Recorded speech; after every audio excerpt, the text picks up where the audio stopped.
Hello everyone, आज हम start करने वाले हैं अपना next topic Newton's third law of motion. Newton का पहला लॉ, न्यूटन का दूसरा लॉ हमने डिस्कस कर चुके हैं। सेकंड लॉ से हमने डेरिवेशन भी किया था कि how to derive that x equals to M A formula, उसकी यूनिट की भी बात कर ली। तो आज हम बात करेंगे कंजर्वेशन ऑफ मोमेंटम की बात करेंगे और न्यूटन के थर्ड लॉ की। तो पहले बात करते हैं Newton third law of motion की। तो न्यूटन का थर्ड लॉ क्या कहता है कि every action has equal and opposite reaction.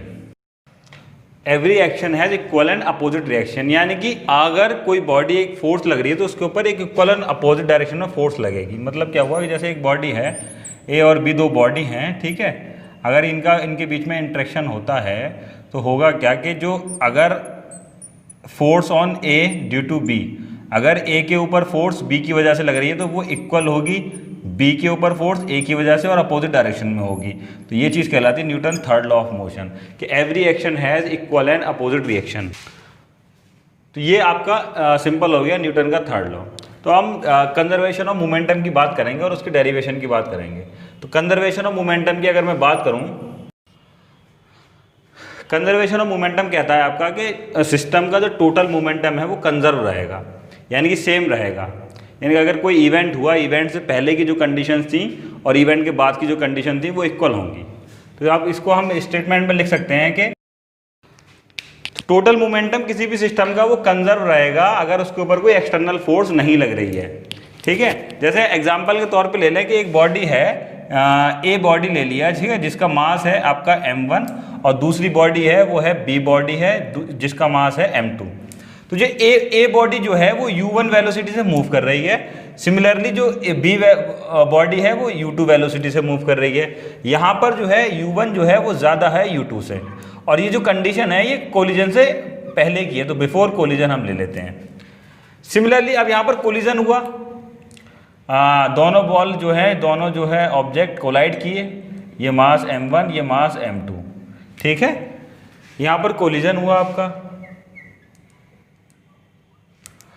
Collision होने के बाद फिर जो है हुआ क्या कि जो बॉडी है, ए बॉडी है जिसका मास m1 है वो v1 वेलोसिटी से मूव करने लगी, और दूसरी बॉडी जो है जिसका मास m2 है वो उसका जो मोशन है वो v2 वेलोसिटी से मूव करने लगी, और यहाँ पर v2 जो है v2 is greater than v1। तो इस कंडीशन में अगर यहाँ का मोमेंटम देखें, इस वाले सिस्टम का बिफोर कोलिजन का अगर मोमेंटम देखें तो इस बॉडी का मोमेंटम क्या होगा, m1 u1,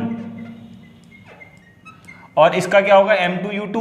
इन दोनों को ऐड कर देंगे तो ये आपका इनिशियल मोमेंटम कहलाएगा, यानी कोलिजन से पहले का मोमेंटम।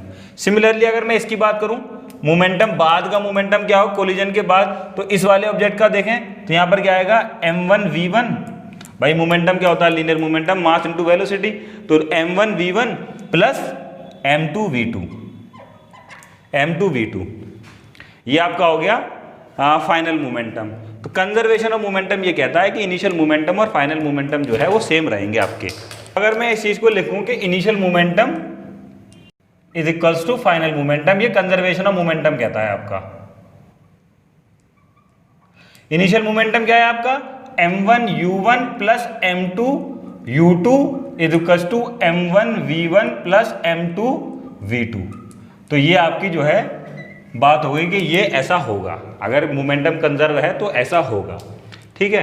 अब इसके प्रूफ की बात करते हैं, हमें इसका प्रूफ करके लेके आना है कि इस चीज़ को प्रूफ कैसे करें। तो वही चीज़ है कि आपने एक बॉडी मान लिया जिसका मास है m1, दूसरी बॉडी मान ली जिसका मास है m2, ठीक है।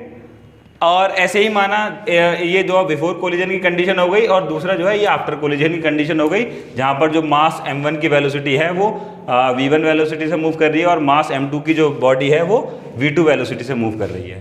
तो यहाँ देखें तो आपका फोर्स क्या होता है, फोर्स पे जाएं तो फोर्स का आपने फॉर्मूला पढ़ा है। फोर्स जो सिंपली क्या होता है, change in momentum upon time, change in momentum upon time. तो भाई चेंज मोमेंटम किसका मोमेंटम चेंज होगा, इन दोनों बॉडीज का मोमेंटम चेंज होगा। तो अगर इस चीज को देखें हम तो force on body A due to B, हमने भाई बॉडी ए के ऊपर फोर्स लगाई बी की वजह से, तो force on body A due to B वो क्या हो जाएगा आपका, change in momentum in body. भाई ये क्या होगा, change in momentum of A upon time. दोनों बॉडी आपस में कोलाइड कर रही हैं, ठीक है, ये बॉडी ए है, ये बी है। तो अब जब कोलाइड कर रही हैं तो आपने कहा कि ए के ऊपर फोर्स बी की वजह से, तो ए के ऊपर फोर्स लग रही है बी की वजह से, तो मोमेंटम का किसका चेंज की बात करेंगे हम, ए के मोमेंटम के चेंज की बात करेंगे। और ए का मतलब क्या हुआ, जिसका मास है m1, तो इसका मोमेंटम चेंज का मतलब क्या हुआ, m1 का final momentum minus initial momentum. भाई चेंज इन मोमेंटम क्या होता है आपका, final momentum minus initial momentum upon time. ये लाइन को थोड़ा सा देख के, ठीक है, final momentum minus initial momentum upon time. तो फाइनल मोमेंटम किसका, ए बॉडी का, और ए बॉडी का फाइनल मोमेंटम क्या होगा, m1 इंटू वी1। भाई m1 इंटू वी1, क्यों, क्योंकि बॉडी ए है जिसका मास है m1, तो उसकी फाइनल वेलोसिटी क्या है v1। भाई ए बॉडी की फाइनल वेलोसिटी क्या है v1, तो इसका फाइनल मोमेंटम क्या हो जाएगा m1 v1 माइनस, अगर हम इनिशियल मोमेंटम की बात करें तो भाई m1 की बात कर रहे हैं क्योंकि फोर्स m1 वाले बॉडी पे लग रही है, ए बॉडी पे लग रही है जिसका मास है m1, तो m1 इंटू इनिशियल वेलोसिटी, भाई इनिशियल मोमेंटम की बात कर रहे हैं तो वो क्या है, u1 वेलोसिटी से मूव कर रहा है ये, तो अपॉन टाइम। भाई यहां तक बात समझ में आ गई आप लोगों के कि हमने एक बॉडी के ऊपर फोर्स निकाल ली दूसरी बॉडी की वजह से। सिमिलरली भाई न्यूटन के थर्ड लॉ क्या कहता है कि दोनों एक दूसरे के ऊपर फोर्स लगाएंगे, इक्वल और अपोजिट डायरेक्शन में होंगे। तो अगर ए के ऊपर फोर्स बी की वजह से लग रही है, ऐसी बी के ऊपर फोर्स लगेगी ए की वजह से। तो अब उस चीज को हम क्या लिखेंगे, force on B due to A, यानी change in momentum in B upon time हो जाएगा वो, change in momentum of B upon time हो गया। और बी का मोमेंटम का चेंज का मतलब हुआ बी की फाइनल वेलोसिटी, फाइनल मोमेंटम। तो बी कौन सा है, जिसका मास है m2 और उसके फाइनल मोमेंटम क्या होगा, उसकी फाइनल वेलोसिटी, माइनस m2 मास है उसका इनिशियल मोमेंटम क्या होगा, u2 वेलोसिटी अपॉन टाइम।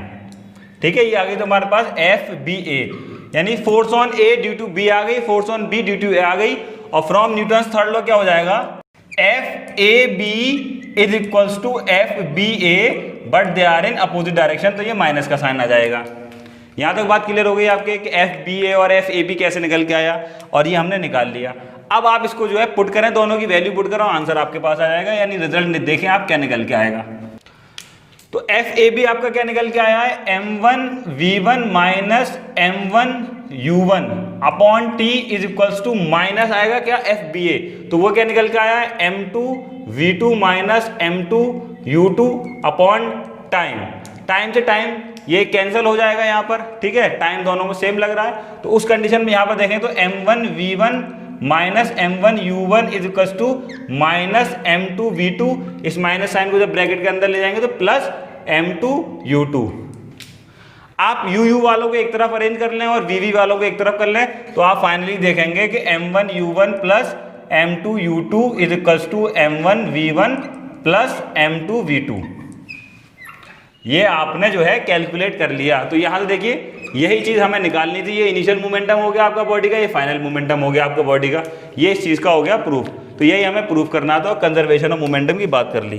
तो इसका जो है एक एग्जांपल ले लेते हैं, रिकॉइल ऑफ गन जो है वो इस चीज़ का जो है कंजर्वेशन ऑफ मोमेंटम हम देखते हैं, रिकॉइल ऑफ गन। ठीक है, जैसे आपने गन चलाएं तो क्या है, पीछे की तरफ हल्का सा झटका लगता है, वो रिकॉइल वेलोसिटी हम उसे निकालना गए, वो जो है हमारी कहलाती है रिकॉइल वेलोसिटी। तो उस वेलोसिटी को हमें निकालना है, तो हम इस्तेमाल करते हैं कंजर्वेशन ऑफ मोमेंटम का।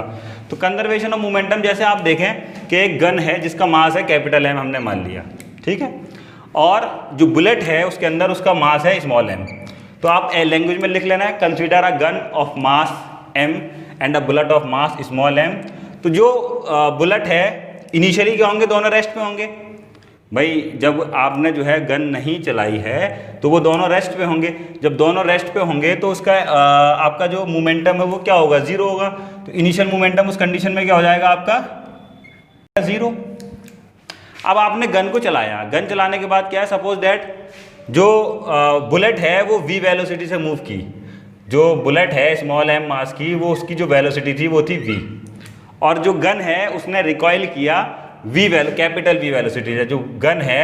तो जाहिर सी बात है अब पीछे की तरफ हल्का सा जो है रिकॉइल होगा, तो उसकी जो रिकॉइल वेलोसिटी है वो v, ठीक है। तो अब फाइनल मोमेंटम की बात करें हम, तो फाइनल मोमेंटम क्या हो जाएगा, यहाँ से क्या आएगा, मास, गन का मास और गन की रिकॉइल वेलोसिटी प्लस बुलेट का मास और बुलेट की वेलोसिटी।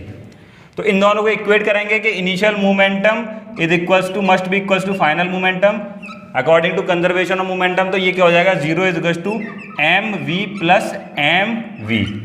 तो यहाँ से अगर मैं देखूँ तो v जो आपका निकल के आएगा वो निकल के आएगा माइनस के M V upon capital M। तो ये आपकी रिकॉइल वेलोसिटी आप कैलकुलेट कर सकते हैं यहाँ से।